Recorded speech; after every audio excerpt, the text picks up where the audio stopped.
From the UW-Milwaukee Panther Arena in downtown Milwaukee, Wisconsin, it's the Major Arena Soccer League.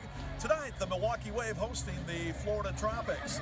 And a pleasant good evening, everybody, wherever you may be. Tom Wynn, along with the Wave Hall of Famer Art Kramer, greeting you from the black turf field here at Panther Arena. Art, tonight we wrap up the regular season. Wave has already clinched the Central Division title with a record of 16-5. Florida at 10-10. They will not qualify for the playoffs this year, but not a bad year for the second-year franchise. Kind of a late season slump here with 4 straight losses that sort of knocked them out of the playoffs. But nonetheless, I'm sure they want to finish the season strong. It should be a good match here tonight. Yeah, Florida's got a lot of talented players, and as you said, a nice turnaround from season 1 to season 2. And they've got some great offensive weapons. They have Diegas, who is one of the leading scorers in the league, Mauricio Salas, a veteran left-footed indoor soccer player, and then Freddie Mugin as well. So they got some guys that can play, and then on the backside, Peter Sliwa in goal, one of the top goalkeepers in the indoor league. Also, former Wave player Anthony Rico, who scored some key goals for the Tropics as well. So they're going to give the Wave a pretty good test here tonight. All right, on Milwaukee's side, coming off a split on the road trip to Baltimore and Syracuse, Wave hoping to see if they could keep the momentum going into the postseason with a victory here tonight. We're not expecting to see Josh Lemos. He'll get a rest with Rafa Diaz getting the start goal. But Rafa's played pretty well this year when called upon. And Wave hoping again just to try to stay as healthy as possible going into the postseason. Yeah, really not a whole lot to gain in today's game and everything to lose. So players got to be smart. They can't get involved with the referees, can't get any red cards. Not only will Lemos be out, but Tenzin Rampa's going to rest a injured calf or muscle. And so, you'll see some of the guys that haven't played a whole lot. I know Jules is looking to get out of here healthy and get ready for that big playoff series next week against Cedar Rapids. Wave coach Giuliano Oliviero has had another outstanding season coaching the Wave, and Milwaukee get ready for the Cedar Rapids Rampage in the first round of the Ron Newman Cup playoffs. First game will be on Saturday, March 10th, down at the Odeum in Villa Park, Illinois, with Game 2 and possibly Game 3 right here at Panther Arena on Sunday, March 11th at 1 o'clock. All right. Now tonight, it's the Wave against the Florida Tropics. We'll come back with more. This is Wave Soccer and Spectrum Sports. And so we greet you once again from UW-Milwaukee Panther Arena. Tom Wynn along with the Wave legend and Hall of Famer Art Kramer. There you look at Rafa Diaz. He will get the start tonight in goal for Milwaukee. Almost looked like he had shorts working there, which I thought Matt Icehold was the only indoor goalkeeper to use shorts. His counterpart tonight for the Florida Tropics will be Peter Sliwa, the Tropics in white, the Wave in black.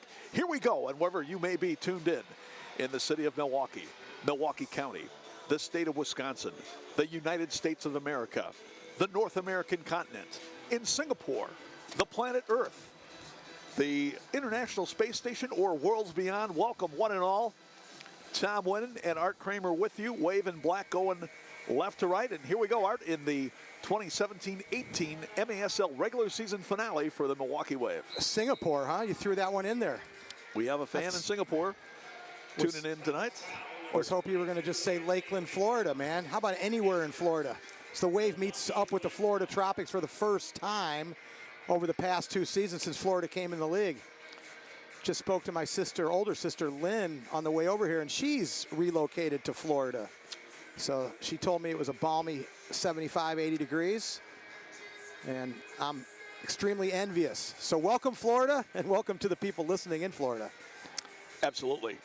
Great to inaugurate the rivalry with the Tropics, if you will, even though the Wave and Tropics have both been members of the Major Arena Soccer League since the start of last season. You mentioned Rafa Diaz in goal here for the Milwaukee Wave. It's weird to talk about a sporting athlete named Rafa and not see the guy with a tennis racket in his hand, huh? Yes, it is, indeed. This Rafa Diaz making his first start of the season for Milwaukee. Has played in 3 other games, including the Wave's most recent outing. Prior to this was their game at Syracuse last week. It had to stop a huge penalty kick in that contest that helped spark the Wave to a comeback victory over the Silver Knights. Ricardinho trying to shoot one toward the unoccupied net, but it was blocked by the Tropics. But yeah, Rafa, some key work. Had another big save during his short stint. He came on for the injured Josh Lemos in that contest. And even though Rafa did not get the decision, was certainly a key part of the Wave's comeback. Well, after Rafa stopped the penalty kick, Tom, he made another save and then went down to the ground, much to the chagrin of Joey Tavernese and the Syracuse Silver Knights. They didn't like the fact that he came on, made a stop, and then they thought he was feigning an injury there, but that was quite a shot he took on the penalty stop to the chest. Almost saw Stuart Grable able to intercept the pass and redirect into an open net. Pass upfield for Ty Hall of Florida is off the mark, and the Wave will play it back in. I got a kick out of Tavernese being so upset with him, what Tavernese thought was Rafa right there feigning an injury. And I'm watching at home thinking, what does it matter? What does it really matter? Neither of these teams were playing for much of anything at that point. And so, you know what? Move on, man. Well, Il Paisano only plays the game with a passion, Arts. And that's a good thing. He's had a great year. Joey has had a fantastic year. We wish him and the Silver Knights success against Baltimore in the playoffs. Should be a great series. The first round matchups for the Ron Newman playoffs, the quarterfinals, if you will, have been determined. Wave, of course, will be battling the Cedar Rapids Rampage. Milwaukee winning the Central Division. Cedar Rapids coming in second. Game 1 will be played at the Odeum Sports and Exhibition Complex down in Villa Park, Illinois, in the Chicago area. That's this upcoming Saturday, March 10th at high noon. And then Game 2 and Game 3, if necessary, which would be a mini game, will take place here in Milwaukee at Panther Arena on Sunday, March 11th at 1 p.m. Call the Wave office for tickets, 414-224-WAVE. You can also order online at MilwaukeeWave.com. Saw that last replay. Our camera guy down on the bench almost took one to the camera there. And all season long, as they have for many years, such a great job by our crew here. I think some of the best looks in the league as far as the production of these games and the camera work. Absolutely. And along with our producer of the webcasts, Ian Thompson, they do such a nice job here providing the audio visual stream that emanates from here. Well, Tropics. if we don't have the best producer in Ian Thompson, we got the best looking producer in Ian Thompson, huh? That's absolutely for sure.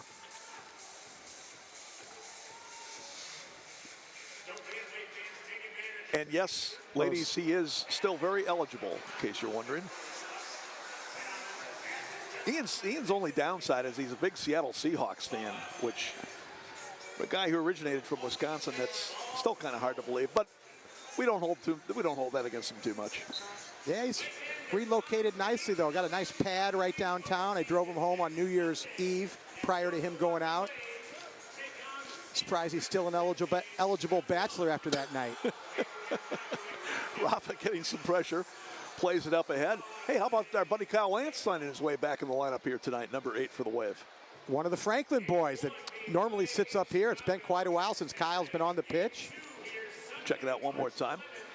Well, he's been working out with the Wave on a regular basis. And again, another veteran who's ready and able to play if needed by the Wave. Wave again resting some people ahead of next weekend's playoff matchup against Cedar Rapids. The Rampage, by the way, is off this weekend. They will have basically an extra week of additional rest before taking on the Wave.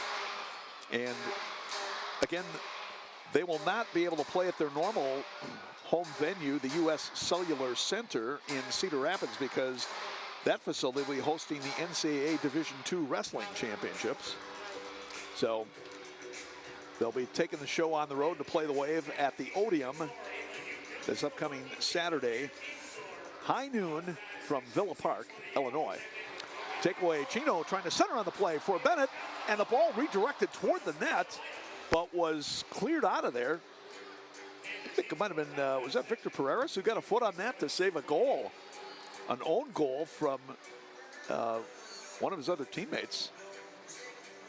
But a nice play there to keep this game scoreless for now. Milwaukee works it left to right as Rafa has it. Almost takeaway there, and we are going to have a penalty coming against Rafa as he put down Lucas Teixeira, I believe that was. Let's check it out one more time. Only question will be, is it a shootout? You saw Rafa didn't. Yeah, he might have gotten a piece there. I can't disagree with that call from veteran official Kyle Trimble. Trimble was well behind the play. The fans were a little bit upset that the referee closest to the play didn't make the call, but I can't disagree with Kyle on that one. Time of the penalty comes at 5:32, and they're going to give it a shootout because that was goalkeeper was the last man back. So, and some may argue, well, it didn't look like he touched him, but the Florida player did a good job to get out of the way of that. I think had he kept his leg down, there would have been plenty of contact. But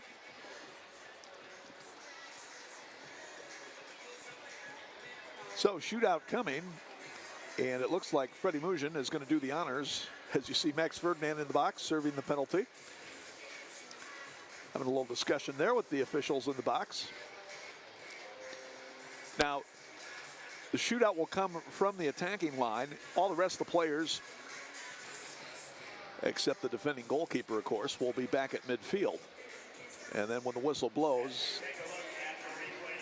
shootout player comes in one against the goalie with everybody else changing. If the shootout attempt is stopped, then the power play will continue. There's another look, and you saw, once again, you see Teixeira jumping over the top of Diaz. The crowd not liking the call.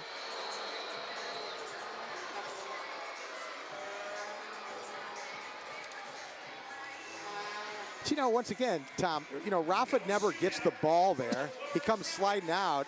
He does impede the forward progress. And now they're going to take away the shootout and just call it a regular power play. So upon further review, they determined after consultation with the officials in the box that it was not a shootout. Still be a power play coming for the Florida Tropics. Tropics this year, 41% on the man advantage, 9 of 22. The Wave, as far as penalty killing, one of the better teams in the league. They've killed off 30 of 41, 73%. Milwaukee does have one shorthand goal scored by Ian Bennett. Tropics have not yielded any shorthand goals. Victor Perez at the point of the power play. Now trying to come back near side of the field. Teixeira's got to track it down. Play it all the way back to Silva.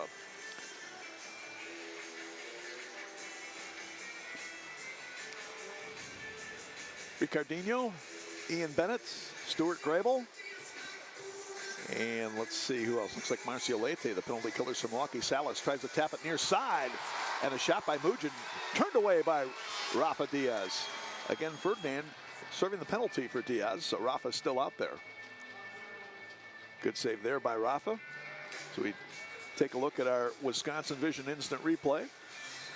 Kicked out that right foot to make the save. So, Tom, on Facebook this week, some of the fans were talking about the pronunciation of the players' names, right? And they said, hey, how come these guys can't get it right? And there's so many different pronunciations. And, you're dealing with Spanish players that may have a little bit different pronunciation. But in the guide that I got here, okay, number 5, they got it as Teixeira. Now, I always thought it was Teixeira, right? But according to this guide, it's Teixeira. Okay, we'll go with that. Lucas Teixeira. Old Tex, they call him. We're going to call him, right? Good player, by the way. He's had a fine year with the Tropics. Florida last year, posting a record of 8-12. They were actually a playoff contender in their inaugural season down Lakeland. And very much in the playoff hunt for most of this season. Won 10 of their first 16, but losing the last 4 at the same time that Syracuse was getting hot. And that pretty much knocked the Tropics out of the postseason. But still a very good team. They brought back their 7 top scorers from a year ago to this club. And Coach Clay Roberts has done a nice job with them. I would think if they keep the core together, they are still going to be a formidable team going forward. Salas slides out to try and cut off Ian Bennett, but Ian comes away with it. Ian trying to move it upfield on the shorthand bid, taken away. Still 20 seconds left on the power play for the Tropics. And Bennett able to clear it downfield for Milwaukee. You look at the top 4 man-down teams in the league. Milwaukee, one of the top 4, along with San Diego, Monterey, and Baltimore. So your top 4 teams in the league are all the tops in the man-down unit as well. There's Ferdinand coming out of the box. He was serving the penalty for the goalkeeper, Rafa Diaz. Salas, the pronounced left footer, drives when it's wide left. Mauricio Salas, 19 goals, 9 assists for 28 points. Second on the Tropics team scoring list this year. Has tallied 194 goals in 161 regular season and playoff games combined. So we've seen Salas over the years, very effective scorer. That one into the stands. So that brings us to our media timeout, and that will give me a chance to tell you that the MASL would like to thank Miter USA for providing today's match balls. Miter, founded in Huddersfield, England, is among the world's oldest sporting goods brands, starting production in 1817. Miter is a proud partner of Major Arena Soccer League, providing arena-specific match balls to both the MASL and MASL2. The MASL and Miter share a long-term vision to see arena soccer grow in North America. Miter's Astro Division balls, the official game ball for MASL League play. Miter's Astro Division is designed specifically for play on artificial surfaces. It features a more accurate flight than the average ball and has a 30% reduced bounce to make it play more efficiently in arena soccer. Also, you're watching the Wave and Tropics on MASL TV. Catch every game each week on the league's official streaming home, MASL.tv. And get the latest news on the MASL and your favorite teams. Make sure you're following MASL Soccer on Facebook and Instagram, and MASL Arena on Twitter. So the final weekend of the regular season, the playoff matchups again, Milwaukee against Cedar Rapids, Baltimore against Syracuse. That's in the Eastern Conference. In the Western Conference, you have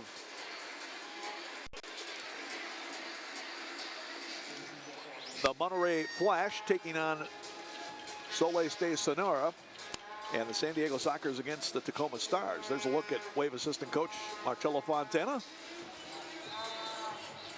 former longtime star with the Wave, now joining head coach Giuliano Oliviero on the bench this year. Marcello has certainly had some valuable contributions to the Wave. Here's Marcio Leite coming in. Marcio with a couple of goals against Syracuse, the game tire and the game winner in overtime for Milwaukee. Ferdinand trying to center on the play and just went through the legs of Daniel Matos. Angel Curiel chases it down. Chino also had a couple of goals against Syracuse. Foul is called. That pass just a little bit in front of Matos from Ferdinand. He was right in front. And with the baseball preseason underway, Thomas, swing and a miss right there in the middle of the box. Matos trying to redirect that one in from the top of the box. Cleared out by Sliwa. Good look there and a nice try by Matos as you look at Peter Sliwa. Sliwa in his second campaign with the Tropics, 8-9 a year ago. This year, 8-6 with a 6.7 goals against average and a 68.7% save percentage. He's been a solid goalkeeper for Florida this year. Max moving up, lays it off, and the sliding left footer by Matos is deflected away. Marcio will turn and clear down for Rafa. Good restart that time. Matos looked like he slipped as he was going to shoot that with the left foot. He had some space on the near post.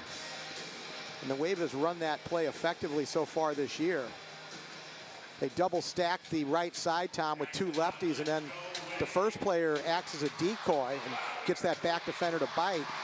Leaves the second player behind him with a wide open shot. Matos looking up in the zone, trying to go for Ferdinand, deflects into the stands. Bennett will put it in play. Mentioned that this is Rafa Diaz's first start of the year for Milwaukee this year. Last year, started 5 times for Milwaukee, going 2 and 5. There's a shot and a goal right there. Daniel Matos puts Milwaukee on the board, and the Wave leads it 1-0. I know you were looking down, Tom, but watch this look by the league's premier playmaker, Max Ferdinand. He splits the Florida defense apart from about 25 yards. He puts it on a dime for Daniel Matos. Watch this ball here. Out by the yellow line, and look at that, splitting two defenders right in front. One more time. This is a great look at it from that angle. Wow, not a lot of space to put that ball, and he found Matos perfectly. What vision that time by Max Ferdinand. That was like a pass from Aaron Rodgers right in the window. And Matos finishes it off on the beautiful assist from Max Ferdinand. Time of the goal at 9:08. And Milwaukee takes a 1-0 lead. Daniel Matos having a fine second season with the Wave. Daniel now with 10 goals, 5 assists in just 12 games. And Max Ferdinand, the league's leading playmaker, picks up his 32nd assist of the year. That was like, sorry, Tom, go ahead. 46 total points on the year for Max. He is 7th in the league in scoring starting tonight's action. That ball by Ferdinand was like Justin Thomas finding about a 5-by-5 spot on the green and putting it right there. That's another good analogy. Beautiful ball that time. There was no space there at all, and he picked it out perfectly. But don't heckle Justin Thomas, though. If you happen to be at the tournament. He'll get you tossed. He'll get you tossed out. Grable trying to center on the play. Deflected away. And the Wave will reload at midfield. Chad Vandergriff with it. For those of you who don't know what Tom was talking about there, Justin Thomas, is he the #1 golfer in the world now? I believe with that so. last win? Yeah. #1 golfer in the world. He said the last tournament there were some guys by him in the closing holes, and they were yelling for his ball to get in the water and get in the sand trap. And he said, hey, come on, man. It's okay to be out here, but cheering against a guy wanting his ball to go in the water is a little over the top. He got the guy thrown out. Ricardinho lays it off far wing. Max with a touch. Marcio trying to slot one in the middle. Deflected back. Shot by Ricardinho is high. Tropics also have a Ricardinho. It's our old buddy, the original Ricardinho of indoor soccer, Ricardinho Cavalcante, but he's been injured since midway through the season, so he is not dressed for tonight's game. Florida's Ricardinho was instrumental in helping the Wave win the championship back in 04-05. Scored the tying goal against the then Cleveland Force. Remember the big block he had as well in that game, Tom? That was game 2, which was played in St. Louis in that best-of-3 series. As Jamali trying to get through, was cut off. Wave gets it back, but yeah, that was the one that Wave won it on Todd Dusowski's overtime game winner. On the assist by Matt Schmidt after Schmitty would not come off the field. Marcio trying to the middle. Here's Salas back the other way, the big guy. Steamrolled by a couple of players. Take your choice. And they're going to call a foul on Salas, I believe. The referee was pointing Wave ball. And Salas is like, wait, let's take another look. Is he calling a dive? Well, they've ruled that Chamali got position on him, and then Salas pushed him down. Ramiro Cruz making the call there. He and Kyle Trimble working the game tonight. 1-0 Wave on the goal by Matos, his 10th of the year from Max Ferdinand with his league-leading 32nd assist at 9:08. First meeting ever between the Wave and the Tropics. Again, Milwaukee is concluding its 35th regular season, 34th I should say, and the Tropics are finishing up their second. Season ends tomorrow for Florida when they go to Kansas City to play the Comets.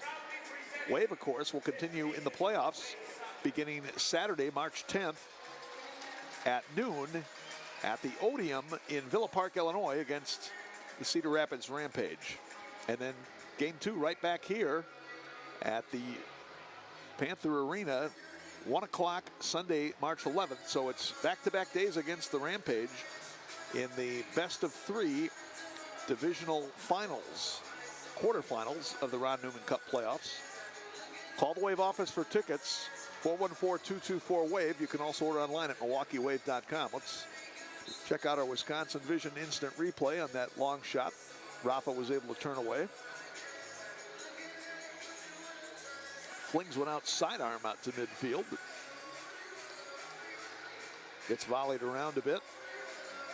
And now the Tropics maintaining possession. Dos Santos looking at the far post, and a nice defensive play to break it up.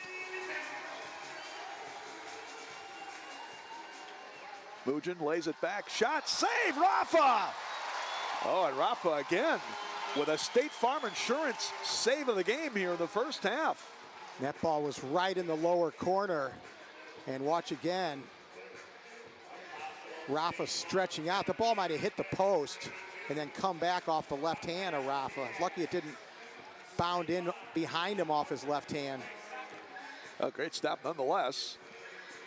And Milwaukee still maintaining the 1-0 advantage here. Dos Santos cracks a shot that's high. Hall with the rebound, lays it across, and a bouncing shot that Rafa had to fight off there at the last minute. That ball was redirected by a Wave defender in front, and Rafa with some good reflexes to poke that one away. And prior to that, a good back post recovery by Andrew Wiedebach, number 15 for the Wave, to deny a Florida goal. That ball came up and hit the partition in front of the scorer's box. And it will be Milwaukee's possession. Saw that save earlier before. It did deflect off Wiedebach and change directions. And much like in hockey, Rafa had to go down and stop the redirection. The beauty of MASL soccer on YouTube, Tom, you always got to replay if you need it. I'd like to go back and rewind and take a look for myself sometimes. Grable trying to challenge, but Coutinho able to break the pressure now up ahead near side. Here's Arico off the end board and then tried to follow it up, and Rafa there to poke it away, and that will do it for the period. Well, I tell you, great job by Rafa and the Wave to keep the Tropics off the board at the end of our first period. As we check it out one more time in the Wisconsin Vision instant replay, it's the Wave 1, Florida 0, coming back with the second period. This is Wave Soccer and Spectrum Sports.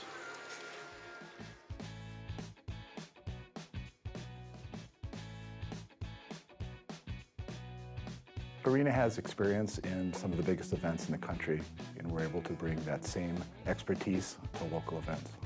We do a lot of corporate anniversaries, company parties. Most of them never planned events like this, so they're looking for our experience to plan these events with them. Well, every August, we have our customer appreciation party where we close down the restaurant. Customers are able to sample beer, wine, enjoy live music, desserts, the whole 9 yards. Arena can provide a turnkey service from tents, tables and chairs, linens. Everybody has a wonderful time, and it's something different out of the ordinary that we're able to do for our customers and for our vendors. They're able to just sit back and relax. People want more than just a cover for weather. They were able to transform parking lots into amazing event venues. Arena rental is very easy to work with. I would recommend them to anybody.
go where the pros go for chiropractic care, massage therapy, and exercise rehabilitation. Goodyear Chiropractic Health Center, the official chiropractor and massage therapist for the Milwaukee Wave. Experience Wisco Hotels, a broad selection of quality hotels throughout the state of Wisconsin for the value-minded traveler. Whether you're looking for a hotel in Milwaukee, Madison, Fond du Lac, Appleton, or Oshkosh, Wisco Hotels has you covered with great service, comfort, convenience, outstanding hotel rates, special hotel promotions, and so much more. To book your room or to get more information, visit wiscohotels.com. Wisco Hotel Group, proud partners of your Milwaukee Wave.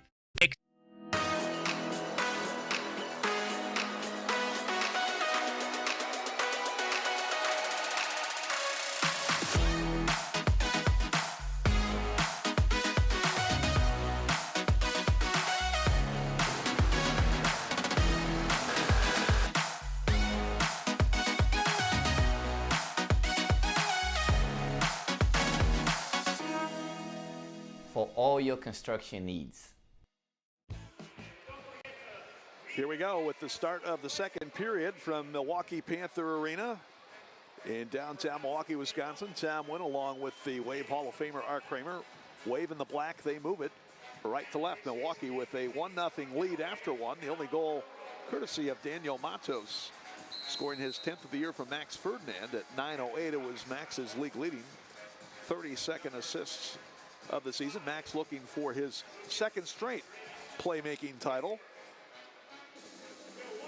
And Tom, earlier in the game on that penalty that was called, the referees took a look at instant replay to determine whether that was a shootout or not. They are testing it out here, and this is one of the games they're looking at.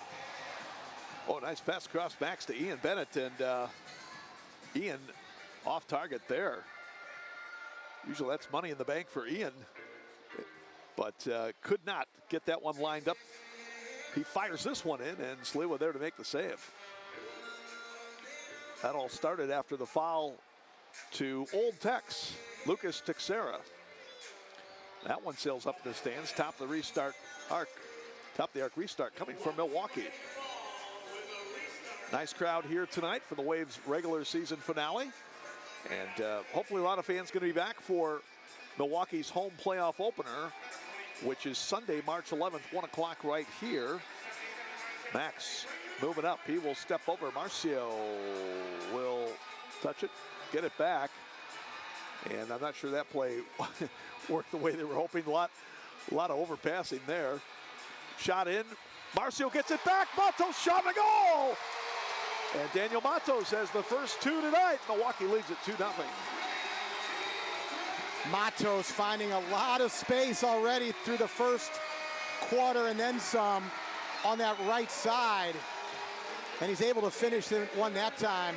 Take another look from behind. Peter Sliwa wide open there, about 2 yards out. He put one on that lefty's foot. He's going to finish 7 or 8 out of 10 times. Daniel Matos.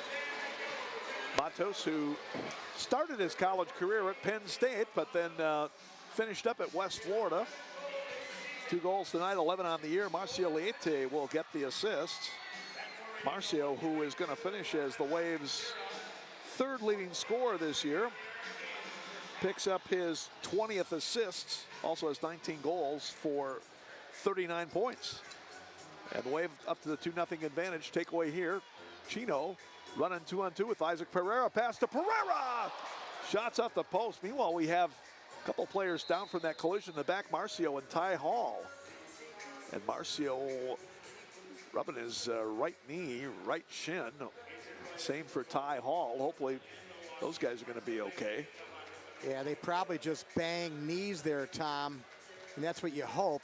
Right here, yep, little knee-to-knee contact. Oof. That is painful just to look at. Well, while it's painful to look at, that's a better sign than turning it on the turf and blowing out your MCL or ACL. That'll be sore, but normally not a major injury when you bang knees together. There's Tyrone Hall, the veteran out of Radford University in Virginia and Limestone College in South Carolina. You saw that last Wave goal, Tom, and one of the things Florida's got to focus on as they move into season number 3 is their attention to detail. Can't leave players that wide open in and around your box. Well, they've been better defensively this year. Tropics coming into tonight's action. Mark of 10-10, 5-4 on the road. They've scored 122, given up 124 as the shot by Pereira is saved by Sleva. Wave, conversely, at 16-5, 9-1 at home. Their only loss on the home turf was to Baltimore a couple of weeks ago in that 6-5 loss to the Blast. Wave is a plus 44. They've scored at 165, given up 121. Tropics last year, second lowest scoring team in the league, only 99 goals, but they surrendered 138. So they have improved offensively and tightened up the D a little bit. And a little bit, but still over 6 goals a game allowed. If you want to be one of the teams that's playing in the playoffs, got to get that down under 6. Well, the hallmark, no question, the hallmark of the divisional leaders for sure. The other major playoff contender, of course, is Solis, but they play on a field that's so small. They just get by with prolific offense if they have to. Solis will be taking on Monterey, Arts, to not only wrap up the regular season, but then meet again in the playoffs. Any prediction there? And what about the other matchups? Well, I can make predictions, but they're all toss-ups to me. They really are. You know, Syracuse knows Baltimore well. They just need to get over that hump psychologically, I think, against the Blast. Chamali lays it off, and Chino trying to come in a nice sliding tackle. I think it was Dos Santos who got there for Florida in a nice play. Now Marco Rodriguez chips one that stays in play at midfield as he was trying to connect with his friend Arico. Meanwhile, Arico and Chino having a few words as they come off. Centering pass here, and Rafa right there to make the play.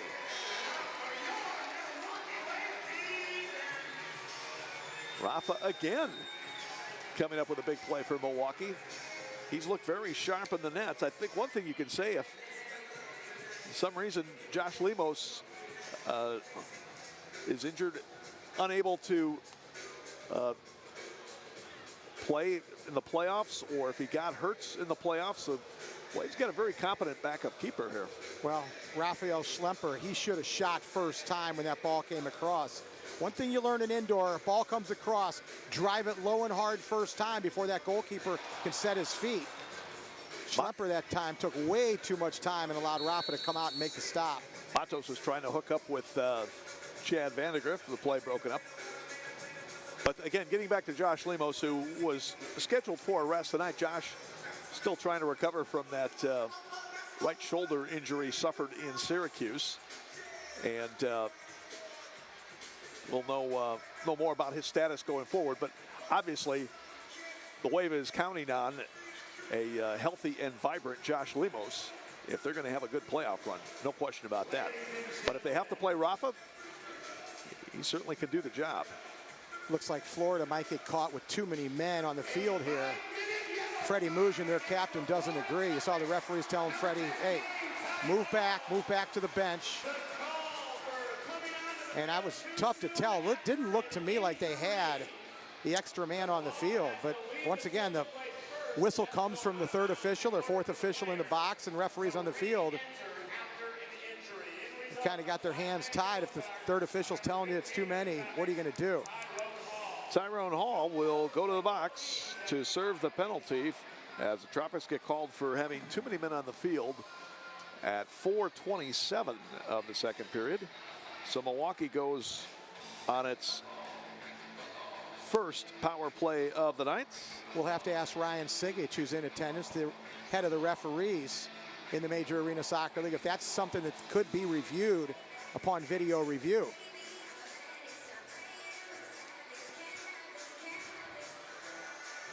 Matos fires a shot that's off the mark. Well, apparently this is not a power play. I thought it was too many men on the field. Apparently just a dissent call against Tyrone Hall. Because Tropics still had their full cadre of defenders. So no power play, but Ty Hall's going to have to sit out for at least 5 minutes here. Now takeaway, and as Montelares was coming upfield, good play by Marcio, taken away. 4-2 in the zone, lays it across, Dennison over to Grable. He tried to center and broke it up. Both teams guilty of a little bit of overpassing and too many touches in the attacking zone tonight.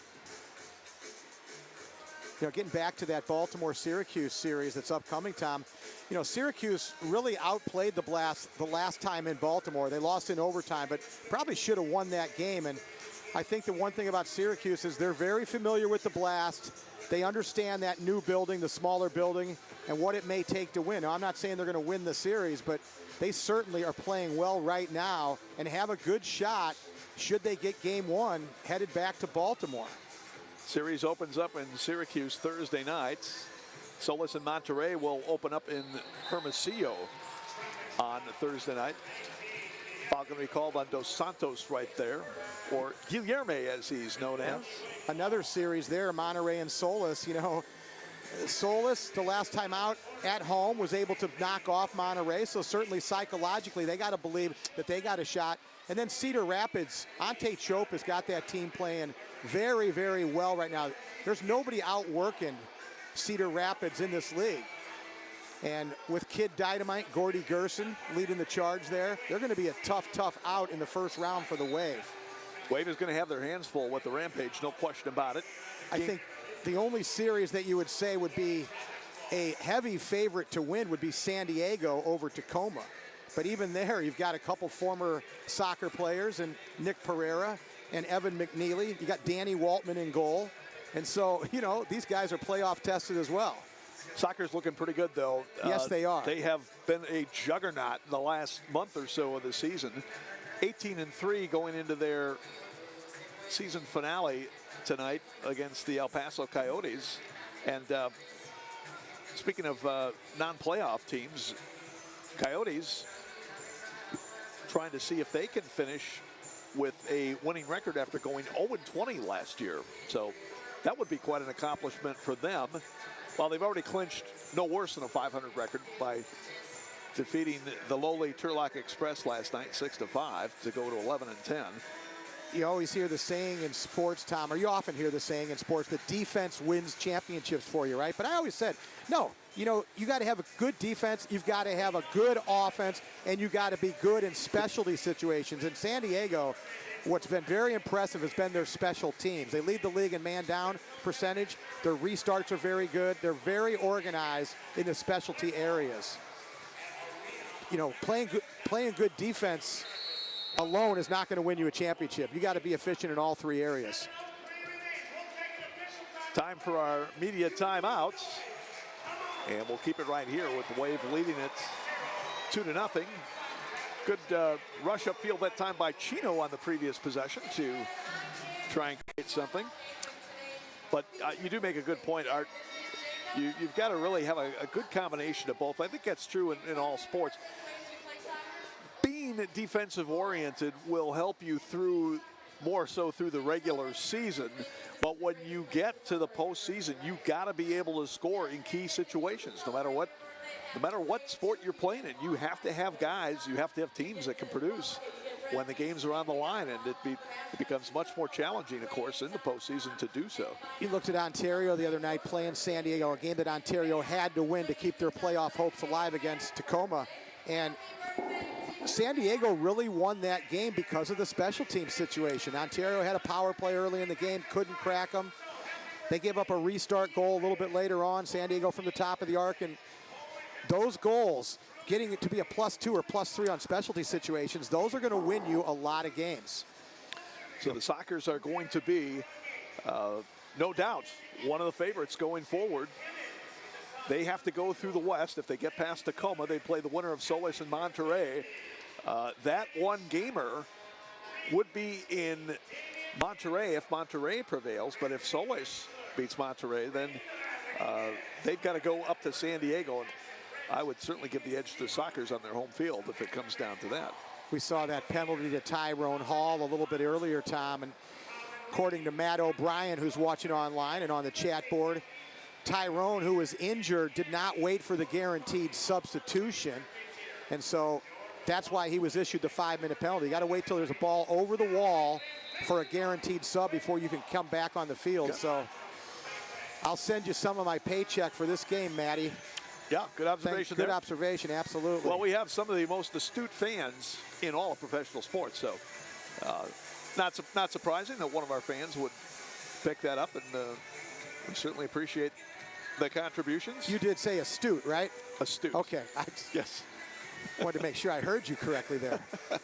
Ian Bennett to the near wing. Ian, the league's second leading scorer with 60 points coming in, 47 goals, 13 assists. Frank Teo of Sonora is going to win his second straight scoring championship.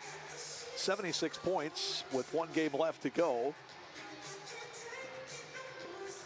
And King Frank has once again dominated the league's individual scoring. Is that the self-proclaimed King Frank? I think so. Or maybe it's one of his buddies has proclaimed him as the king. His brother, I can't argue. His brother, who also plays on the team, I guess would be the prince then, right? Uzi Teo would be the prince. Frank is the king. Uzi's a pretty big prince. He's like giant of a man. He's like Prince and director of security as well. Ricardinho. Yes, he is. Good call. Well, he could not shake the defender that time as Tropics come away with it. Mujin trying to move it across. It deflected off of Barciolete. Yeah, you talk about a pure finisher, though, Tom. Frank Tayu, my goodness. I mean, he scores some goals from some balls out of the air that you just leaves you shaking your head. Of the, let's say, the top 20 highlights, goal highlights ever scored at El Centro de Usos Multiplace, I got to believe Frank's got about 15 or 16 of them if you were going to rate them 1 to 20. It's just like a big cat that waits in the wings, you know, lays low in the weeds for a while and then just strikes. And you get late in the game and the game's on the line, that guy comes out and becomes extremely dangerous.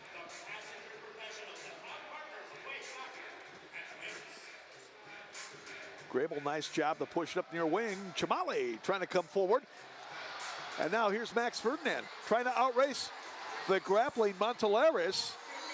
And eventually Montelares gets it back. Might have been a little too physical there, but they play on. I'll give Lucas Montelares credit for winning the ball and not getting called for a foul that time. I'm not sure Max's jersey is intact. He probably has to get another one, but nonetheless, Salas turning shot. That one just wide. I'll tell you, when he gets it loaded up on that left foot, he can strike the ball as hard as anybody. We've seen Mauricio score on some bombs during his indoor career. Isaac Pereira, a nice backhill tap, but Tropics take it away. Now Salas moves it to the near wing. Centering pass broken up. Chamale, good hustle back for the Wave.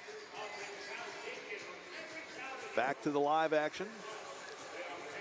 Yeah, Mauricio Salas has always been one of the premier scorers in indoor soccer. And you think, Tom, if he hit the target at a little higher percentage, how many goals would he score? You saw him there from close range. No reason to miss the target from that far out, and he shot it wide to the near post. But I guess if you could say there is one thing that he can continue to work on is his percentage of shots on target. Yeah, there's nothing the matter with his strike velocity. Even at 39 years old, he can hit the ball as hard as anybody. He can get it up there probably high 70s, close to where Greg Howes used to hit it, right in the low 80s. Yep. But Housey was a little bit more accurate than Mauricio is. Well, and Housey could do it with both feet. Salas occasionally might score a goal with his right foot. Greg Howes scored a ton of goals with his left feet.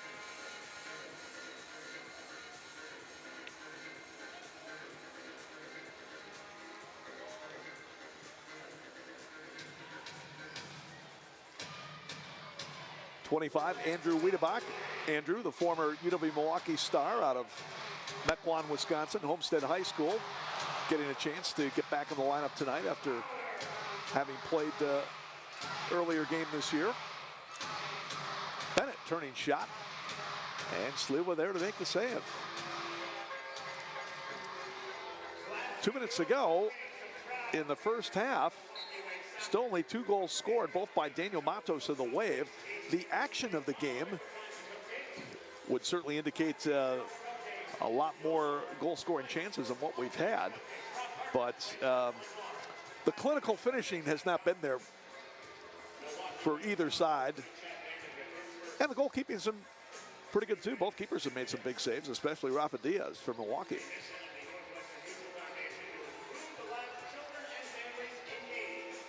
Tropics with it, moving it zone to the right.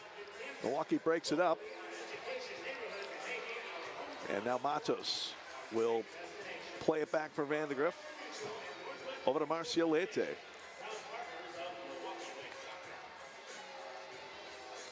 Milwaukee with a victory here and a Baltimore loss in Syracuse tomorrow would end up with, both teams would end up tied at 17-5 records with the Blast wins the tiebreaker. Look at Max putting on a show there, but couldn't get the shot through. But again, Baltimore wins the tiebreaker. They beat the Wave 2 of 3 this season. And so if the teams end up with the same record, Baltimore would win the tiebreaker. Oh, pass slid across, but just a bit too far for Diegues to get a piece of it.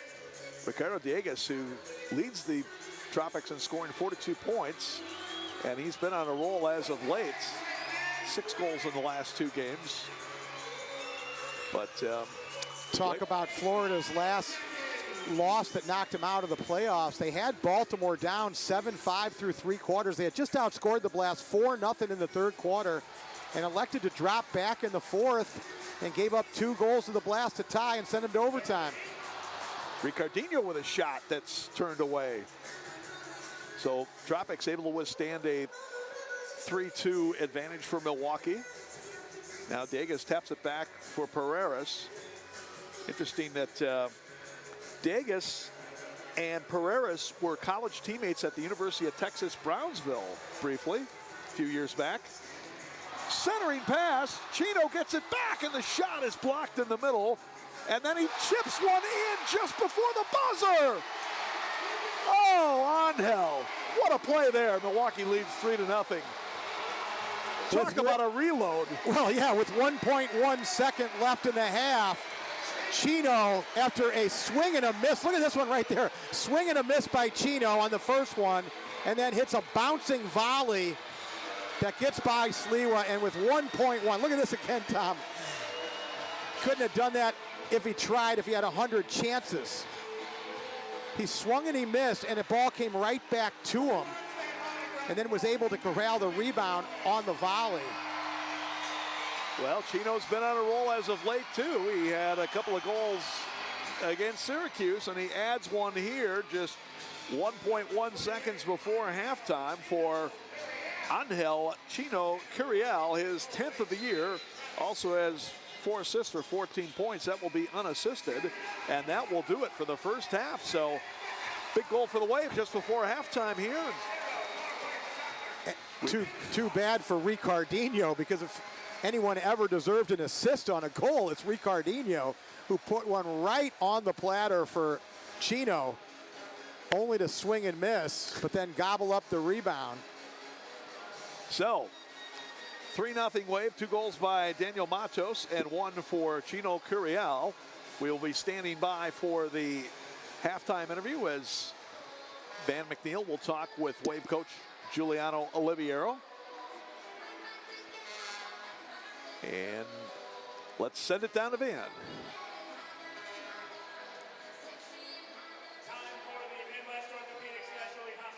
Corner. Coach, our final regular season game here at Panther Arena.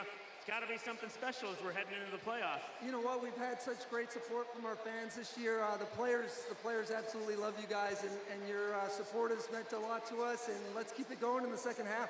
All right, second half. Now, I want to talk about injuries. We got a big playoff game next week, next Sunday here at Panther Arena against Cedar Rapids.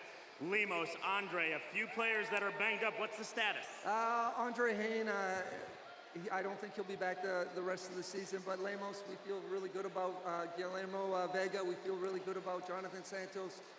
We feel really good about Tenzin Rampa is close to recovery. So it's looking good. And it's great to see the local guy, Andrew Wiedebach, your Stuart Grabels, even Kyle Lance stepping in for today's game. It's been fantastic to see these guys get their opportunity. They trained hard all year long. They made us a better team on the training field, and this is their opportunity, and they're taking it. All right, head coach Giuliano Oliviero, another 30 minutes of soccer to go here at UW Milwaukee Panther Arena. You can get playoff tickets Sunday, March 11th, as your Milwaukee Wave take on the Cedar Rapids Rampage. It's a 105 game here at UW Milwaukee Panther Arena. You guys are going to be here, right? You should be here too. Find out more at MilwaukeeWave.com.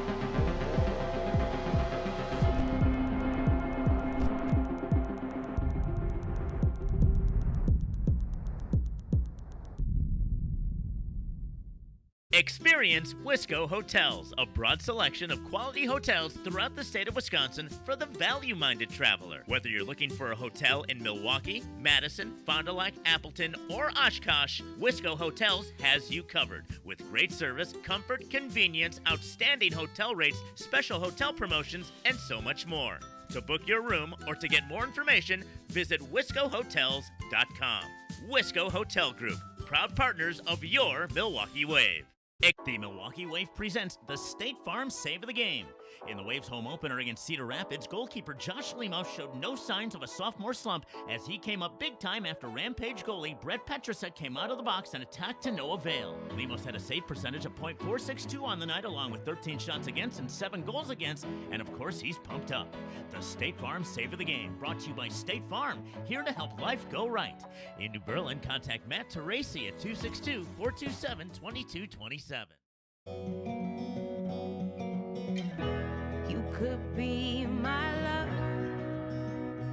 even if the sky is falling down. I know that we'll be safe and sound. So many Americans struggle with finances. Starting today, State Farm is here to help, giving us all the chance to simply sit down and learn. Visit letstarttoday.com or talk to an agent. We're safe and sound.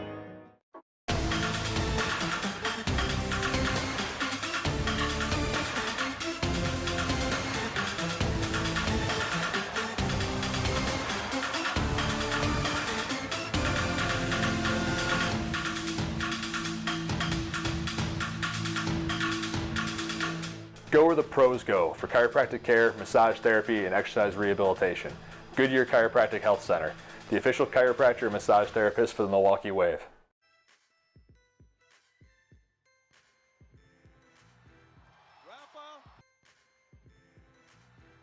Rampa clears it off the line. Oh. Rampa clears it off the line.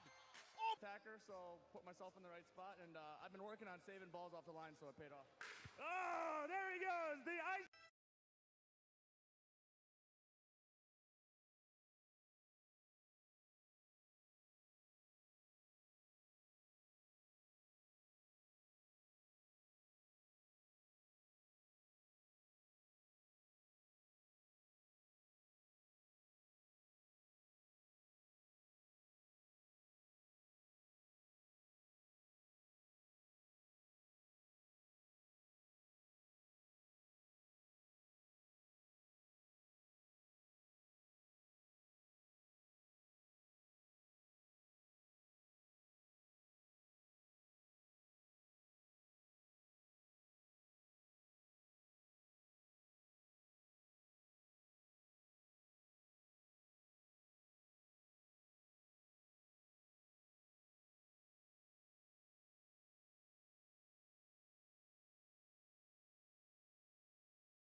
all your construction needs.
Arena has experience in some of the biggest events in the country, and we're able to bring that same expertise to local events.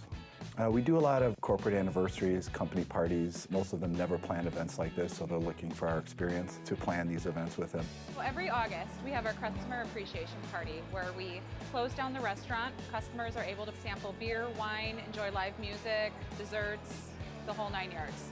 Arena can provide a turnkey service from tents, tables and chairs, linens.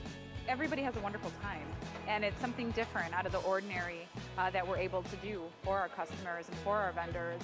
They're able to just sit back and relax. People want more than just a cover for weather. They were able to transform parking lots into amazing event venues. Arena rental is very easy to work with. I would recommend them to anybody.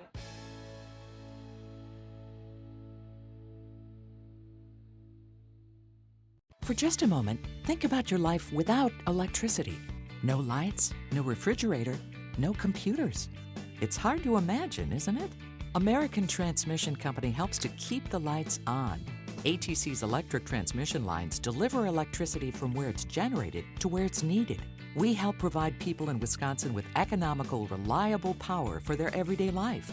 American Transmission Company, helping to keep the lights on, businesses running, and communities strong.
we're back at Panther Arena. Getting set for the start of the second half of tonight's game between the Wave and the Florida Tropics. Tom went along with the Wave Hall of Famer Art Kramer. Let's take a look at, I was going to say some of the first half highlights. That's actually that's actually the 2018 playoff promo. And of course, the playoffs start this upcoming week. Wave will be taking on Cedar Rapids in their matchup, the divisional finals. And Art Kramer, Wave hoping to finish this game up with a bit of momentum, rest some people, but still keep trying to play well and keep momentum going into the Cedar Rapids series. Yeah, and just at halftime, the Wave midfield defender Stuart Grable was honored as the hardest working player for the year. And I think that's deserved. Stuart's the guy who doesn't get a lot of the fanfare, if you will, as far as on the score sheet, but on every championship level team, you got to have the guys that can play the piano and the guys that can carry the piano. And Stuart's definitely a guy that has carried the piano around for the Milwaukee Wave for the last several years, and nice to see a guy like that get some recognition, well-deserved recognition, I should add. Stuart Grable, our PCI hardest working player of the year. And we've had a lot of hard-working players on this ball club for sure. Been a very good season for Milwaukee, 16-5, and trying to see if they can finish up with a victory here on their regular season finale. Florida Tropics at 10-10.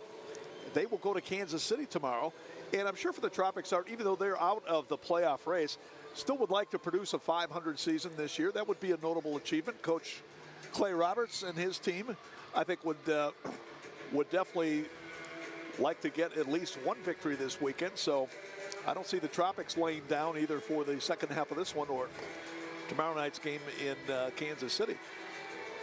No, they've got a lot of professionals that have played before, and pride's on the line every time you lace them up, right? You got the name on the front of the jersey, and you got the name on the back of the jersey that you play for every time you go out. So guys like Freddie Mugen, Salas, Pereiras, some guys that have been around before, Anthony Arrico, who played here with the Wave, JP Reyes, these guys want to go out and finish the season well.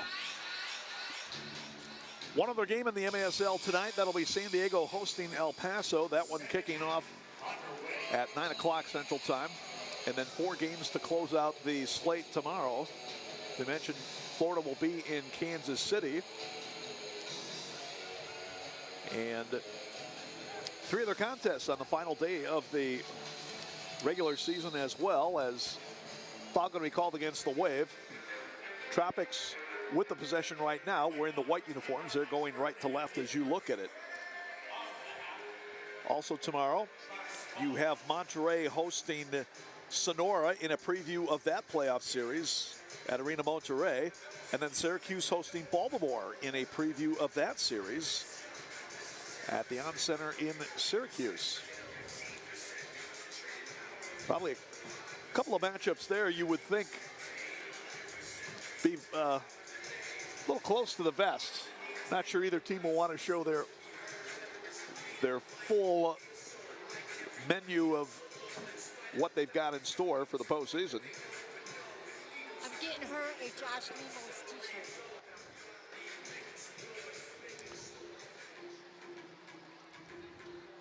And so, Wave working it out of their defensive zone to the left. Pass is broken up there by Hall, trying to go up ahead as Rafa Diaz had to step out to knock it away. Rafa with an excellent first half for the Wave. Talked about Florida wanting to end their season well, and I always had to laugh, Tom, when teams are out of the playoff race and you hear announcers, they say, well, you got to give these guys credit for not quitting and really going out there and putting together a good effort. And it's like, well, wait a second. There's an owner that's paying your check that expects you to go out and play hard every game, whether you're in the playoffs or out of the playoffs, right? I mean, that's what they get paid to do. And so the whole giving a guy credit for not giving up, no, they're professionals. They got to go out and they got to play. And certainly Andrew Haynes and Leah Haynes, the owners of the Tropics, are expecting their guys to go out and play well and perform.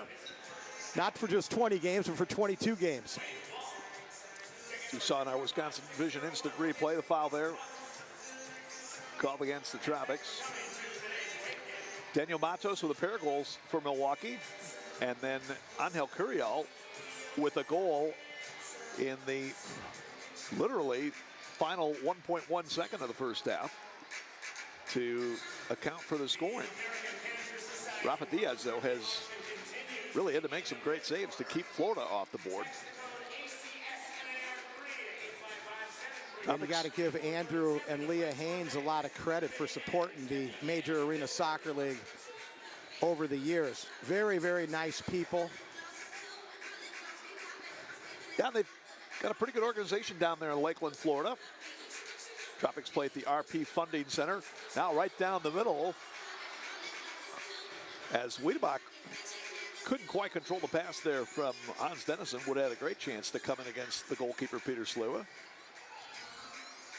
Andrew's not a guy who hides, you know. If you want to chat with him, he's got something to say, he's more than willing to listen. I like an owner like that. Boy, what work there. Dennison to Bennett, back to Dennison. As beautifully executed, Hans Dennison gets his third of the season with the assist from Ian Bennett, and it's 4-0 Milwaukee. You see Hans Dennison with his third goal of the season, and you like to see a guy like Hans get on the board here before the playoffs start. Give him a little confidence going in. You saw Sliwa way off his line, got caught in no man's land there. Well, Hans has had some postseason contributions for Milwaukee in the past. And like you said, Art, it would be good to see him get his confidence rolling for the postseason. And with the volume of injuries the Wave has had, you know, you're really not sure who they may have to count on to do some scoring for him in the postseason. Chino with a shot. Sliwa makes a save. Andre Hain, as Giuliano Oliviero said, halftime out for the season. And then we still don't know about the status of Ruggles, Guilherme, Jonathan Santos.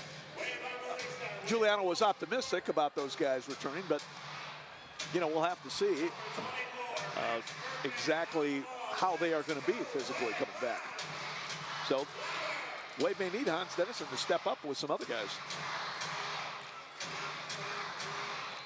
In every championship team that I was a part of, Tom, and I've been on 8 of them over the years as a player and a coach, there's always guys that you don't think are going to contribute that end up contributing in some way, shape, or form to help you win a championship. I think it's universal, right, across all sports. There's always an unsung hero, an X factor, somebody that really steps forward above and beyond what usually their expectations or career projections have been. And that almost seems to be something that happens with every championship team.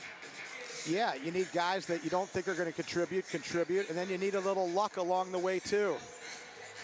And not to say that championship teams rely solely on luck. You got to be really good to put yourself in a position to be lucky.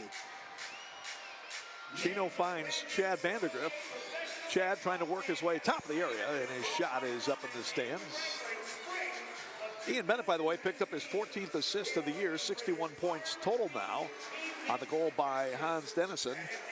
Hans now with 3 goals, 3 assists for 6 points in just 13 games.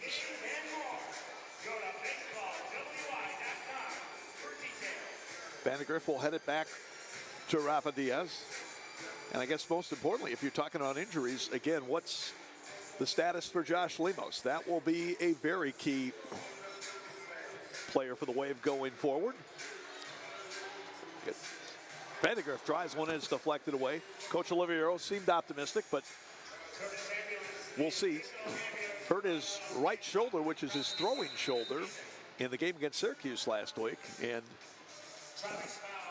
any goalkeeper going into any game Certainly likes to have his throwing shoulder near 100%. It's kind of like a pitcher in baseball. Pretty tough to go out there if your throwing arm is not close to 100%. Well, we can't discount the importance of Josh Lemos for the Milwaukee Wave, but if you want to make a statement as a guy who's a backup, certainly Rafa Diaz is on his way to making a statement here today. And Rafa behind the play just a moment ago, clapping, talking to the guys. And if nothing else, instilling some confidence into the troops with him in the nets. Well, again, he was a reliable backup for Milwaukee last year. Actually was the starter to begin the year. And then eventually Josh Lemos took over as the regular starter. But Rafa was a pretty solid goalkeeper for Milwaukee last season when he started several games. This year, this is his first start, but again, he's had to come off the bench and play in a few other games, and he's done well and definitely performing well here tonight. So if the Wave has to utilize him, I'm sure they will be very confident in doing so. Rafa trying to do his best Earl Morrall impersonation. That's right, 72 Dolphins took over for Bob Greasy when the Dolphins' first string quarterback went down with injury.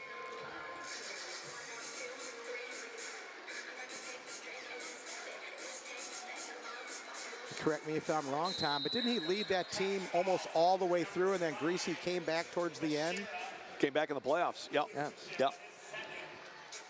That was a good comeback season for Earl Morrall after his disaster in Super Bowl III when he threw the 5 interceptions against the Jets.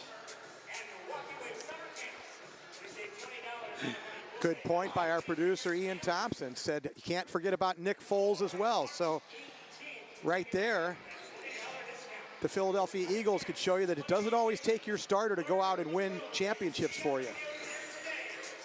So here come the Tropics back at midfield, and Mujin trying to get through. Chamali with it, will touch it back for Rafa. Able to flex it over on the far side. Tropics eventually get it back. Now the turning shot, save Rafa again.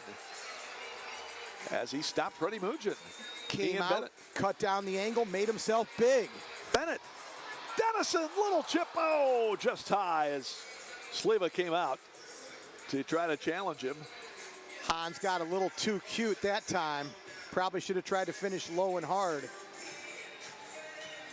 Check it out one more time on the, well, we just did, as Max Ferdinand now can't corral the pass, but it trickles behind him, and now all the way back for Diaz. And not only is Rafa making the saves at one end, Tom, he's keeping it nice and simple with his distribution at the other end. Hasn't put himself in any difficult situations. Far from goal, a little bit different style than Josh Lemos. Josh, of course, not afraid to push the ball upfield offensively. Josh is going to finish the regular season with 3 goals and 10 assists, total of 13 points. As we were talking about our last broadcast a couple weeks ago, that's about the most points I can think of offensively for a goalkeeper all the years that I've been broadcasting. We were talking about it against Cedar Rapids, actually, and we were saying that Lemos had scored more points than half the Cedar Rapids roster. Then I should say that each player on the Cedar Rapids roster. So he would have been like 9th or 10th on the Rapids scoring list.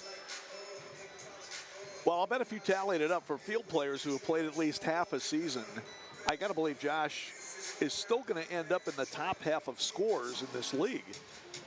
You know, really, you've only got maybe a handful of guys on each team that are going to finish in double figures scoring-wise. Goals and assists. Max looks for Vandergriff, move it around. Now Matos trying to play it off the board, but Tropics able to clear.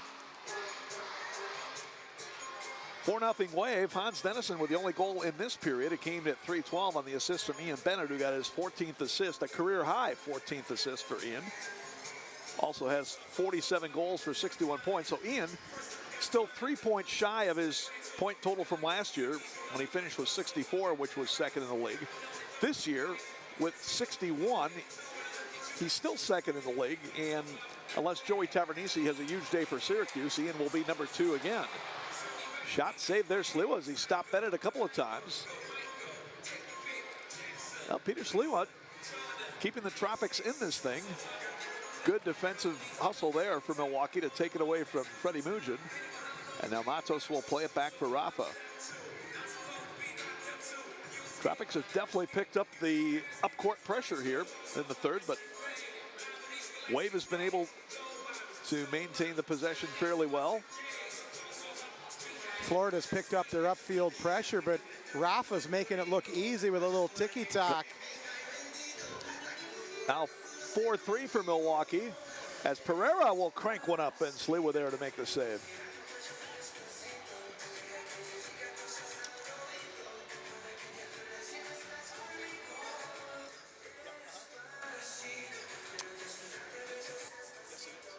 Talking about Josh Lemos' scoring this year, Tom, and if he didn't have an offensive clause in his contract, might want to think about getting that one in for next year.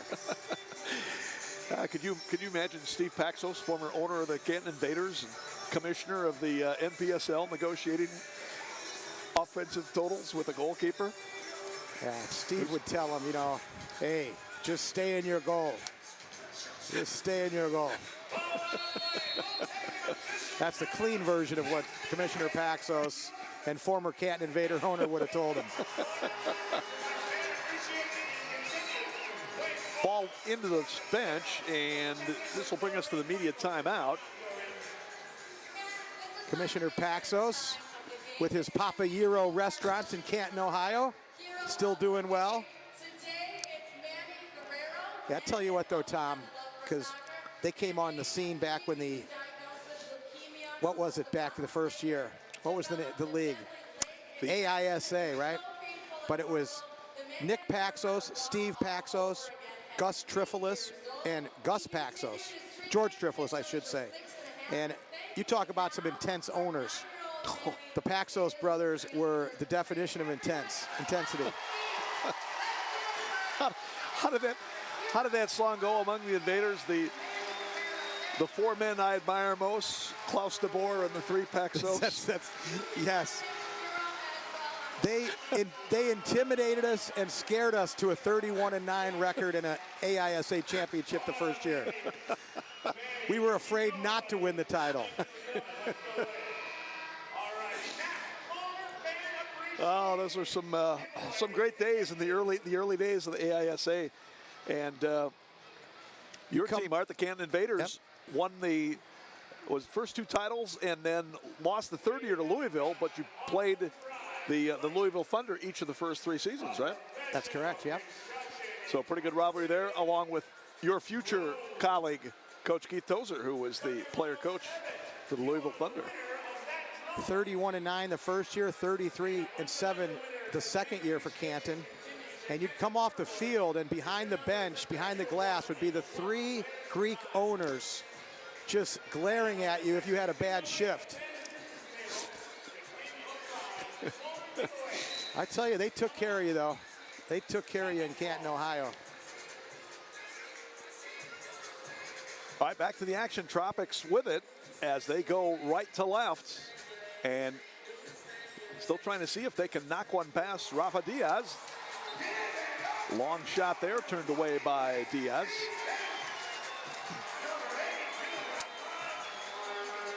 Take a look one more time, the Wisconsin Vision instant replay on that save by Rafa. I'd say he's got a good chance to be the PCI hardest working player of the game. We already had the hardest working player of the season award from PCI at halftime, that going to Stuart Grable.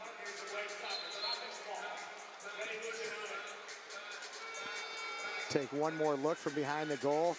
Great look from what the goalkeeper sees. Wave has really had some impressive goalkeeping these last 2 home games. Remember, Josh Lemos almost shut out the Baltimore Blast in that 5-1 victory back on February 17th. And now Diaz working on a whitewash here late into the third period. Not only is Rafa the backup goalkeeper, he's also the goalkeeper coach for the Wave. Good step up there as Chamali comes away with it. Daniel, second-year defender from the Toronto area. I always said the most effective way to teach and to coach is just to go out and demonstrate and show the player how it's done. So if Rafa pitches a shutout here, he can just go to Josh Lemos. Just go out and do what I did. Just play like I did. Josh, by the way, already does have an earlier shutout this year, 6-0 over Syracuse here at Panther Arena. So these fans have seen quite a few defensive gems turned in by the Wave keepers so far this season here at home. Ian trying to start it forward, got bumped off the play. They play on. Texera, little touchback.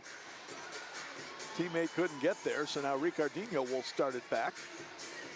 Bennett nudges ahead to Max Ferdinand. Ian Bennett, Max Ferdinand, the IMAX tandem. And of course, when Robert Renault was with us for the first half of the season, since before he went down with that knee injury, it was the Rymax trio. Max chasing the referee back along the far boards over there. Was that Cruz? Hey, Romero, just jump up on the boards. Isaac Pereira, nice move. Bennett, far post, shot a goal!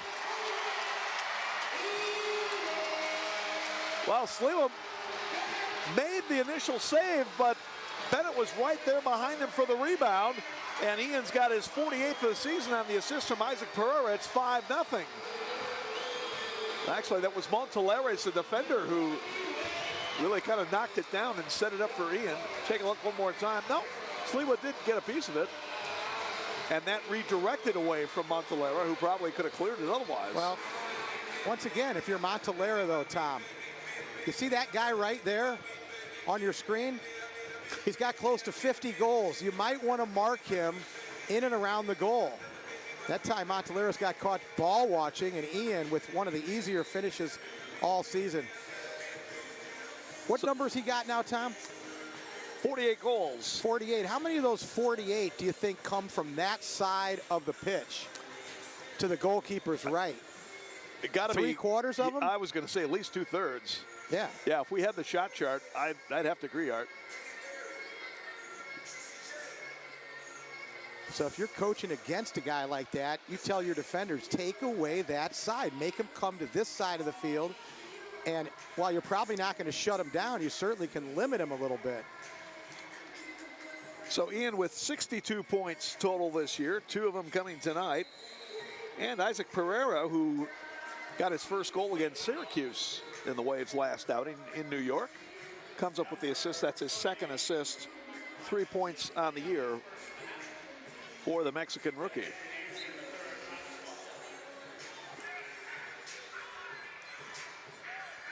Just over a minute left, third period. Wave on top 5-0. And Milwaukee trying to finish strong here to set the stage for next week's playoff activity. And you see Rafa Diaz behind the play. The camera just showed him. He's very engaged in this game.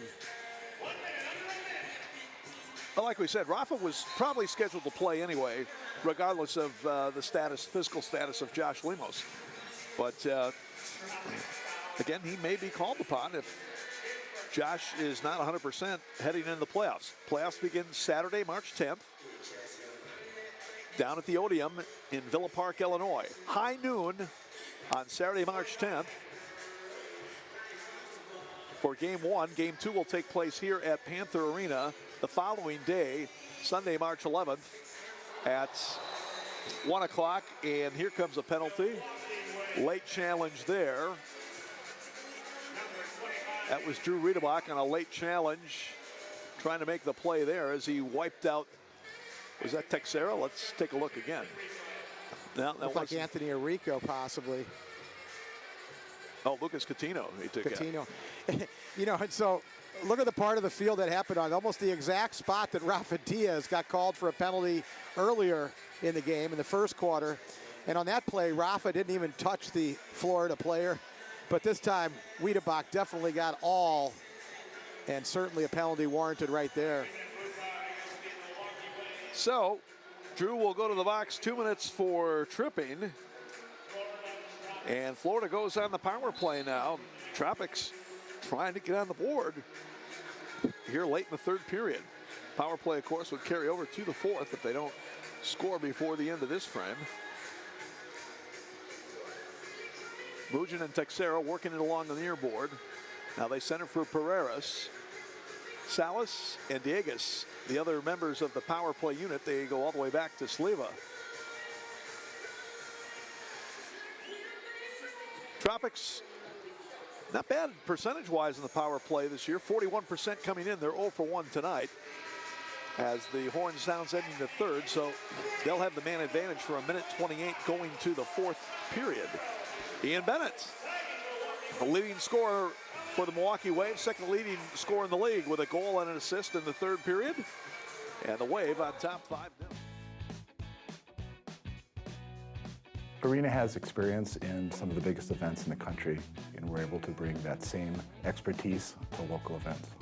We do a lot of corporate anniversaries, company parties. Most of them never planned events like this, so they're looking for our experience to plan these events with them.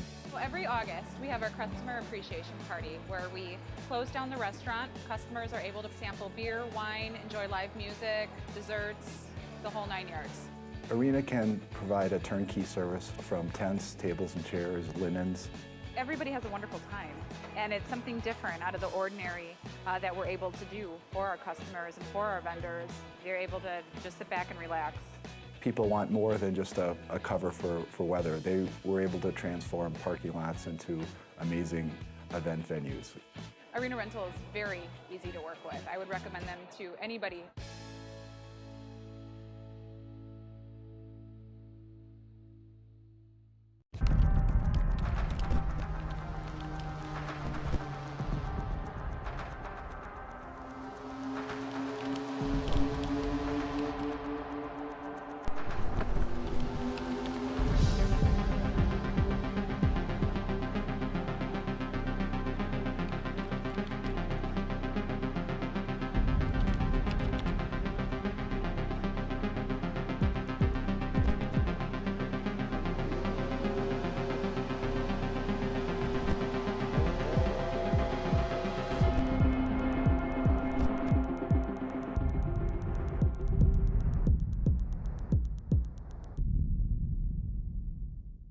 Experience Wisco Hotels, a broad selection of quality hotels throughout the state of Wisconsin for the value-minded traveler. Whether you're looking for a hotel in Milwaukee, Madison, Fond du Lac, Appleton, or Oshkosh, Wisco Hotels has you covered with great service, comfort, convenience, outstanding hotel rates, special hotel promotions, and so much more. To book your room or to get more information, visit wiscohotels.com. Wisco Hotel Group, proud partners of your Milwaukee Wave.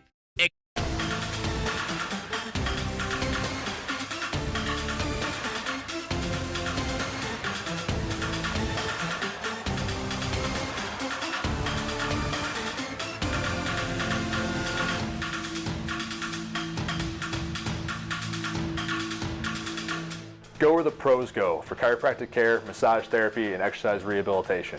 Goodyear Chiropractic Health Center, the official chiropractor and massage therapist for the Milwaukee Wave. Some of the mascots, some of the crowd here at UW Milwaukee Panther Arena as we get ready for the start of the fourth quarter.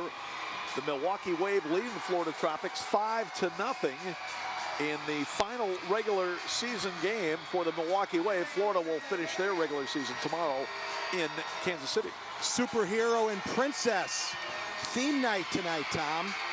Lots of superheroes. Who was your favorite superhero growing up? Well, you know, growing up, I always liked the Hulk. Couldn't tell you why exactly, but had a good theme song about him. Right. Does Speed Racer qualify as a superhero? In some context.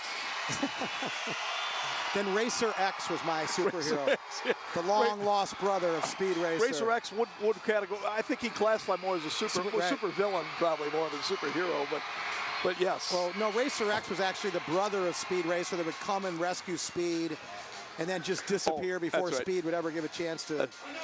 How about Spritel and Chim Chim? Were they superheroes as well? They were super annoying as far as I was concerned. Fan appreciation night tonight. And I want to give a shout out to Troy Dososky, the Wave Hall of Famer, who's watching my three princesses during this game. Troy in attendance. No doubt they're having a great time with Troy and family. Troy, one half of the Waves twin tandem with him and his brother Todd, both Hall of Famers. And as notable really as any of the great players in Wave history and helping lead Milwaukee to prominence. Well, as we start the fourth quarter and the Wave currently pitching a shutout with Rafa Diaz, it'd be nice to have Troy Dososky on that back line helping out here. No question. Shot just wide, as I think it was Texera cranked one up there. Salas battling to get it. And a whistle. Foul's going to be called against Stuart Grable. So, Wave getting ready to take on the Cedar Rapids Rampage in the first round of the playoffs as we take a look at our Wisconsin Vision instant replay. Saturday, March 10th at the Odeum in Villa Park, Illinois. That's at noon. Again, Cedar Rapids having to relocate their home game due to scheduling conflict at the U.S. Cellular Center in Cedar Rapids. And game 2 and mini game 3, if necessary, here at Panther Arena, Sunday, March 11th at 1 p.m. Call the Wave office for tickets, 414-224-WAVE. You can also order online at MilwaukeeWave.com. MilwaukeeWave.com, your source for everything Wave, whether it be merchandise, summer camps, tickets, you name it, that's the place to go, MilwaukeeWave.com. That will be one of 4 quarterfinal matchups in the Ron Newman MASL playoffs. Ooh, looked like Perez got away with a trip there as he took it away. Now Dieguez trying to maneuver top of the area, poked away. The Wave killed the penalty, but now can they get their players off? And they can't before Florida executes. Freddie Mugen sticks it in the back of the net. That'll end Rafa Diaz's shutout bid and make it 5-1. Now, Ian Thompson, our producer, said if Florida did not score in this power play, Diaz might have a good chance for a shutout. But it really was a continuation of the power play in which they scored on. So No, he didn't say they had a good chance for a shutout. He said they would. He said they would have a shutout.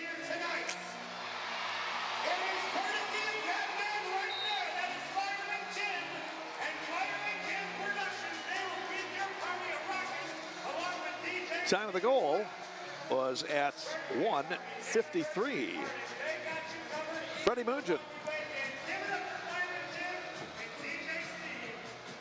getting his 20th of the year, also has 12 assists, 32 points. He is second on the team in scoring behind Dieguez, who not sure if he had the assist there or not. And what you saw in that goal too, Tom, once the Wave man down unit did a nice job of killing the initial penalty, but were never able to get off and get a change to get some fresh legs on the field.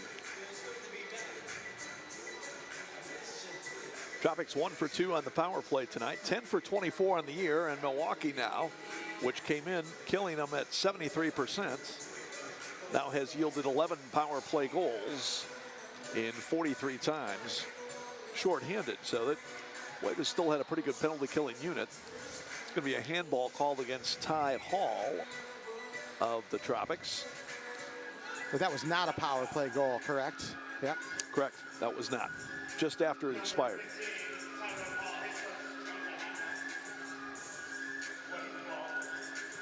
Other first-round playoff matchups. The other Eastern Conference matchup will have the Baltimore Blast against the Syracuse Silver Knights. Game 1 of that series Thursday night in Syracuse. In the West, it will be Soles de Sonora against Monterrey. Monterrey, the Southwest Division champ. Game 1 in Hermosillo on Thursday. Layoff from Matos to Vandergriff, and his shot. Good save there by Silva. Nice save by Peter to come sliding across. Dennison stick out the left hand. Trying to convert there as Salas slid out to make the block. Tropics again. No lack of intensity in this game here. Even though they are just playing out the string. The season will wrap up tomorrow in Kansas City. So, the other first-round matchup we didn't mention yet was San Diego and Tacoma, game 1 Thursday night in Tacoma. Saw some nice work by Chamali to get out of his own zone there. And we just saw the tail end of there before the foul. But a couple little scissor moves in his own third of the field to get out of danger. Marco Rodriguez called for the foul. Wave getting goals tonight from Daniel Matos. He has a pair. Chino Dennison and Bennett. Freddie Mugin has the goal for the Rampage as Ricardinho, or rather Isaac Pereira converts, but he got called for the foul before.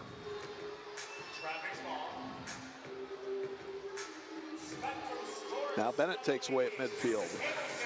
Ian coming in 2-on-4, and he launches one up in the stands. Shot apparently was deflected. So corner kick for the Wave. But some great action coming in the Ron Newman MASL playoffs. Ron Newman, of course, the legendary coach in the San Diego Sockers. Bennett with a shot off the corner kick. Restart from Leite. Nice save there by Sliva again. Tell you, it has not been easy for the Wave to convert against this guy. Milwaukee has had a ton of chances, but only 5 goals thus far tonight. Good quickness in the goal by the Tropics keeper. Bouncing shot turned away by Diaz. Yeah, he's not the most athletic looking guy, but excellent quickness. I guess you could probably say the same for Rafa Diaz.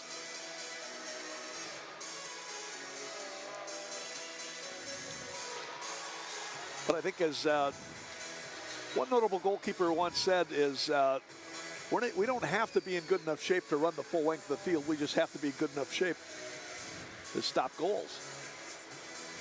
And I think there's a great deal of truth in that. A takeaway here.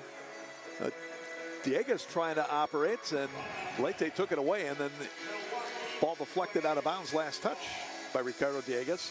Dieguez has 42 points on the year. Wave has really put the clamps on him tonight. Talked about the position of goalkeeper, and you're right. It doesn't need to be the aerobic capacity that you need. It's more about the anaerobic capacity. Kyle Lance, the Franklin native, getting called for the foul there. Just a little subtle touch from Kyle. And you're right. When I was winning some of those 5-mile runs out there with Johnny Zapansky and Peter Schweinert back in the day, I don't remember seeing Tony Pierce up at the top of the pack. But it certainly didn't affect his goalkeeping, as shot in a goal, Lucas Coutinho sneaks one by Rafa. And the Tropics with back-to-back goals now, 5-2. Take a look one more time on our Wisconsin Vision instant replay. Rafa got a piece of it, but not enough to keep it out of there. Tropics working their way back in this thing. Time of the goal at 6:03 as Coutinho converts. When you're a U11 and under player, Tom, or any years younger than that, you're taught to shoot high because the goalkeeper can't get to the high shots. But as you get older, and you become a professional player one day, you're taught to shoot low because the goalkeepers are all over 6 feet tall and the low shots get by, just like that one right there. Foul going to be called on the Wave. As you see, Marco Rodriguez got knocked down. By the way, Lucas Coutinho getting his 8th goal of the year, also has 4 assists for 12 points. He was a big star for the Palm Beach Atlantic Sailfish during his collegiate days. What was it again? Palm Beach what? Palm Beach Atlantic Sailfish. The Sailfish. Gotta like that name. I don't think there's too many college teams called the Sailfish. That's a great name. By the way, as you told me the other day, Milwaukee with a new baseball team coming to town over at the Rock. The same folks that own the Milwaukee Wave own the Rock, Mike Zimmerman and company. And they're having a name the team contest. Oh, shot by Pereira off the mark. Bennett with a follow. Turned away by Sleva. Wow, Peter Sleva again. And you can't say these aren't key saves because it's only a 3-goal difference right now. Pereira sends one off the end board as Rodriguez almost tripped over his own goalkeeper trying to get it. Now Arico with a little touch out. Tropics trying to get some numbers forward. Nice job there by Diaz to step out and break up the attack. But yeah, that name the team contest for the new baseball franchise in Milwaukee. They won a barn theme, right? A barn theme, and $2,500 to the winner. Barn theme. What was yours again? Did you get that in, by the way? Mine was the Barn Ballers. The Barn Ballers. You got that one in? Have not formally submitted it. So you got to formally submit that one. I gotta find a sports artist who can recreate the vision that I have, Art. My artistic ability doesn't. Yeah, I don't think they need the logo yet. They just need the name. Oh, okay. So the Barn Ballers, I like that one. It's got a shot. I think so. I came up with the Hay Balers. I like Hay Balers. I don't believe there's another team called the Hay Balers, is there? No, I asked you the other day on the phone, and it turns out it was a bar down in the southeast. Well, I knew that name from somewhere. Hay Balers over on Greenfield Avenue, by the way. Well, there's no sports team. I'm sure Mike Zimmerman could always negotiate with the bar separately if he likes the name.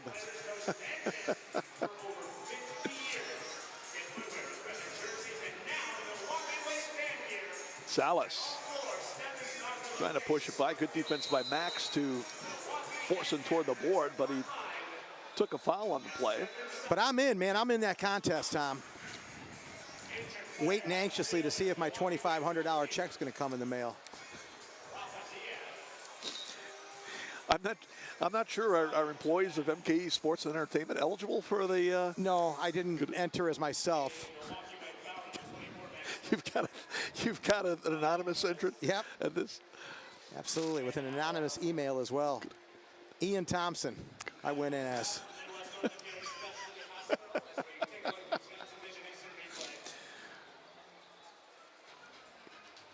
Rafa Diaz shaking up a bit, and good to see Rafa get up again. At this point, if Rafa goes down, then we've got Matt Icehold as the next man up as far as goalkeepers. And Matt has played in the past for Milwaukee. In fact, he's played in the postseason for Milwaukee. So Matt is another excellent goalkeeper. But again, you'd like to see Rafa maintain his physical health here going into the playoffs. Matty Ice. Matty Icehold. And of course, Matt's really his main claim to fame is he is still the only professional indoor keeper I'm aware of who ever wore shorts playing in a game. And that's just the way he plays it. Which I believe, as I looked back on the rule, that was actually an illegal thing to do. That you had to have worn pants as a goalie. Well, I think the officials were so stunned they didn't know what to do. And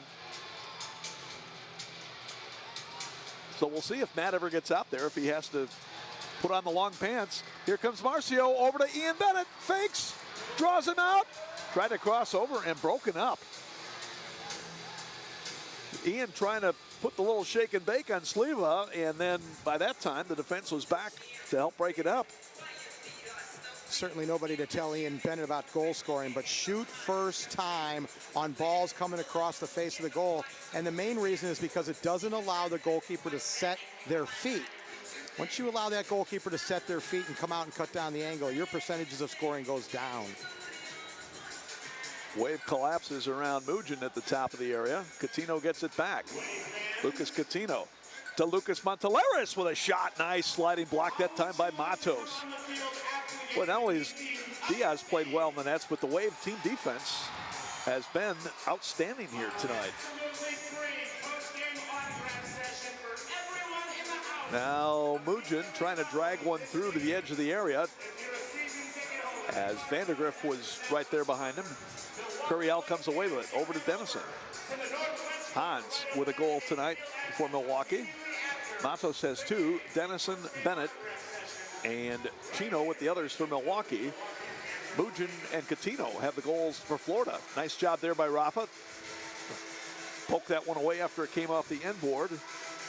Kyle Lance will hold up at midfield now. Smart decision by Kyle there to back it out, make Florida chase, I should say. They want to change and get their 6th attacker on the field with 4:23 left. Right now, the Wave should just keep possession of the ball, make Florida chase. Tell you, Kyle's looked pretty good tonight for a guy who hasn't played literally played in a real game in a couple of years. Of course, he's been working out with the Wave all season. And you see that veteran presence as well. Good sense by Lance to back it out again. Former Franklin star and UW Milwaukee Panther Kyle Lance. But 1, 2, 3 in a row, keeping it. Good shift that time by Lance. I'll tell you, Kyle physically looks better now than he did a couple of years ago. Of course, he trimmed that beard down a little bit too. That was probably weighing him down a bit. Shot off the mark. Now, good effort by Pereira going forward. Isaac, good pressure there to deflect away from Sleva. Texera back to get it. Wiedebach keeps his own. Pereira checked off by Texera. And Tropics going to take a timeout. Look for them to come back with the 6th attacker. 3:07 left to go. A pretty entertaining game here tonight. And boy, credit, I'll tell you, to both goalkeepers to limit this to 7 goals. Although, again, our finishing probably not as clinical as both teams would hope as well. But I think if you were looking at 3 stars here, you'd probably put both of them in there. Maybe Matos would garner the other star. Yep. Round out the trio there. And with still over 3 minutes to go here, Tom, 5-2. The last thing Giuliano Oliviero down on that Wave bench wants to think about is overtime. Let's get out of here, win or lose in regulation. Yeah, they do not need any extra playing time at this stage. And I would think the Tropics, although if they got it to overtime, it would be a heck of a rally. They got a game tomorrow in Kansas City. And there's the difference, I think, with the 2 teams, though. Remember, the Wave down 3 in their last game against Syracuse and pulled the goalie with 8 minutes to go, down 3, right? Giuliano Oliviero's been around this a long time. They come storming back to tie it and then eventually win in overtime. Florida, on the other hand, down 3, and granted, they're not playing for much here except for their pride and their paycheck, but waits till 3 minutes left, down 3, to get their goalie off. You know, it's too late. It's too late. You're looking, you got to get a goal every minute here to tie this one up. And the way the 6th attacker has gone around the league, I have to say, and once again, have to go back and look at the stats, but this year has been a high mark for 6 attacker goals as opposed to 6 attacker goals allowed. I mean, it's been incredible this year in the games that I've watched. Yeah, I would agree. Just without any scientific or specific data about it, I would have to agree. Just from the naked eye, the observation is 6th attacker goals have been plentiful this season. We've seen Baltimore struggle with it. We've seen Syracuse struggle with it. We've seen the Wave struggle with it at times. Florida was down to Baltimore earlier in the season and came back and brought it to 7-6. Ian Bennett will finish it off. And the assist, I think, from Ricardinho. Ian's second of the night, number 49 of the season. Well, one more and he gets a hat trick. I guess there's enough time, especially if they stay with the 6th attacker, and he sure would love to hit that number 50 mark. Through the 5-hole that time. A double check on the assist. I thought it was Ricardinho initially, but try and double check on that one. Bennett now with 2 goals tonight, 49 on the season. He also has an assist for 3 points on the night and 63 in the season. He's just 1 short of his career mark of 64 set last year. And Tom, normally your trademark call would be the Franklin boys are headed for the exit, but it's actually Troy Dosowski and the gang headed down the steps on the far side with my 3. And so you can officially mark this one in the books. Yeah, that's definitely a signature.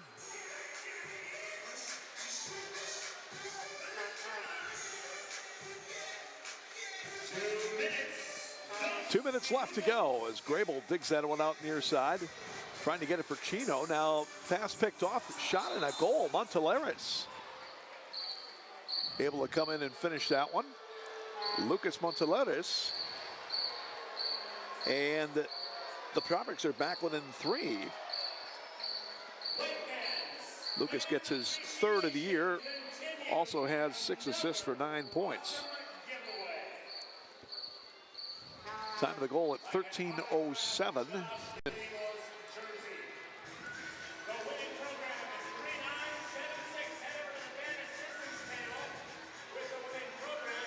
Well, not over yet, despite the Troy Dosowski entourage vacating the premises. Hey, you got to remember, Kyle Lance hasn't left the building yet. He's dressed and playing tonight's game. And he's usually part of the Franklin boys that take off when the verdict is no longer in doubt. I think Troy should have recognized that. He shouldn't have left until Kyle did, and Kyle's not leaving until the end of this one. Hopefully he's not. Seen a few professional athletes in some other sports leave the building early this year. Mugin shot off the mark.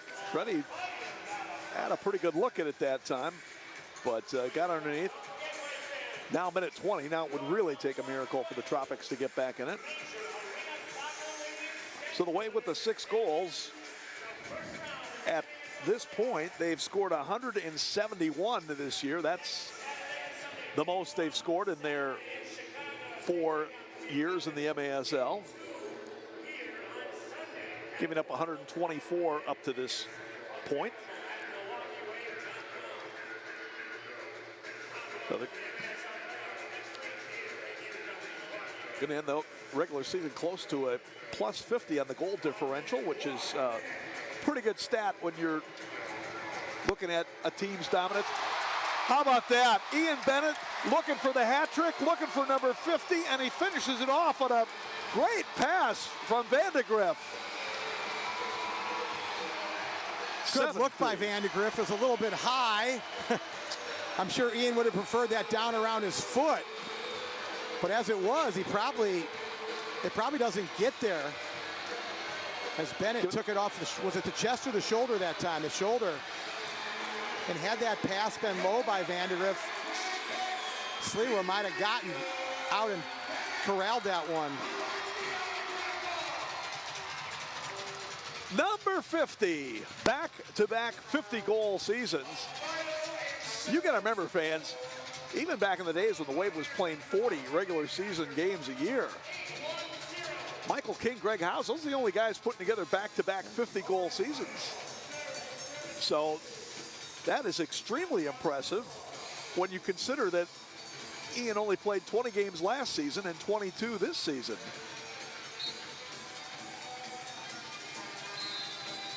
Time of the goal, by the way, was at 14:03.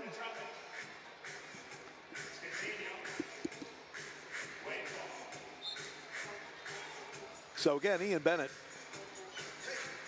one of the great superstars in Wave history. 30 seconds. And there have been a long list of them for sure. Takeaway Pereira, but he fouled the goalkeeper, Sleva. Chad Vandergriff picking up his second assist of the year. Total of 3 points for Chad, who was injured the first half of the season.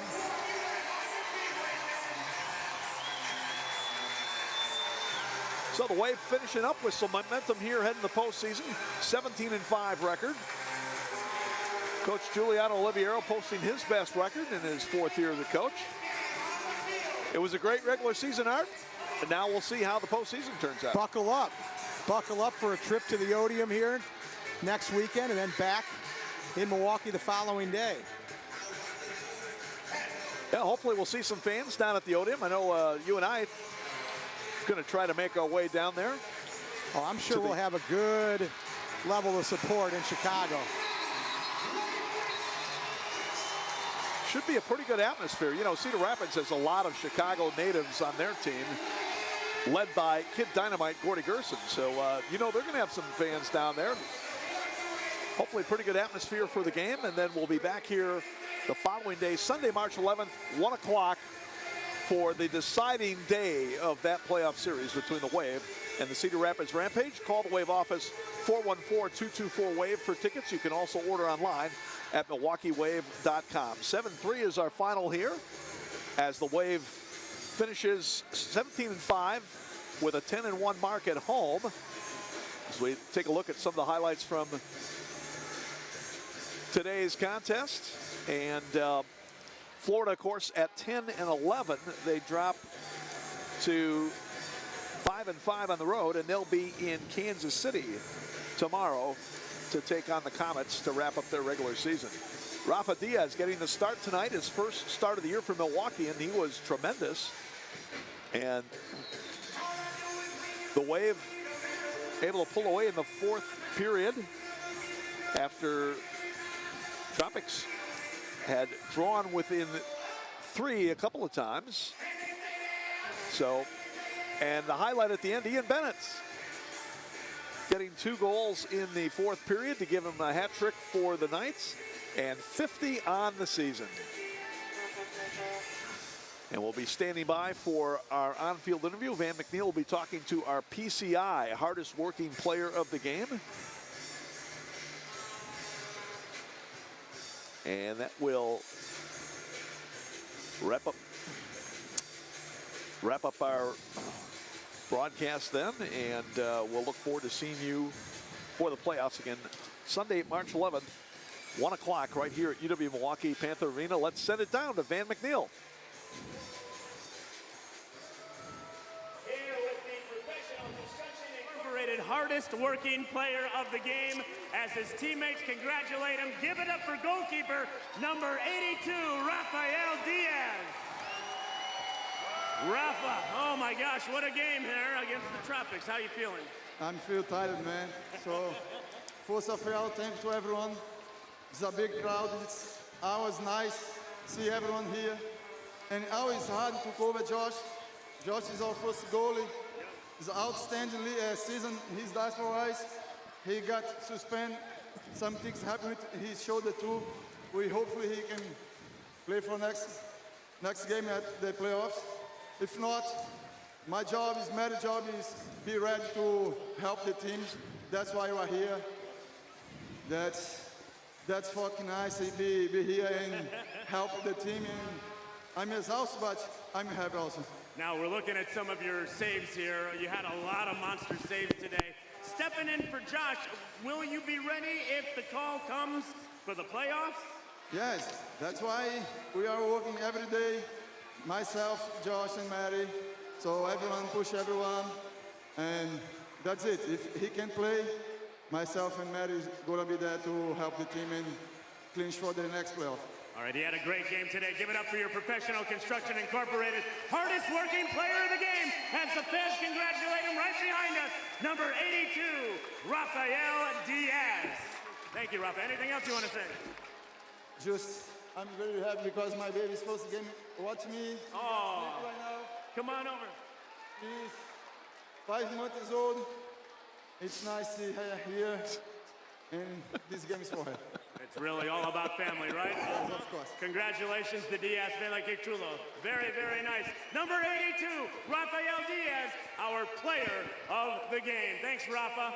Now, don't forget, postseason action next Sunday right here at UW Milwaukee Panther Arena. It's the first round of the Major Arena Soccer League Ron Newman Cup playoffs. It's your Milwaukee Wave taking on the Cedar Rapids Rampage, a 1 o'clock game here at UW Milwaukee Panther Arena.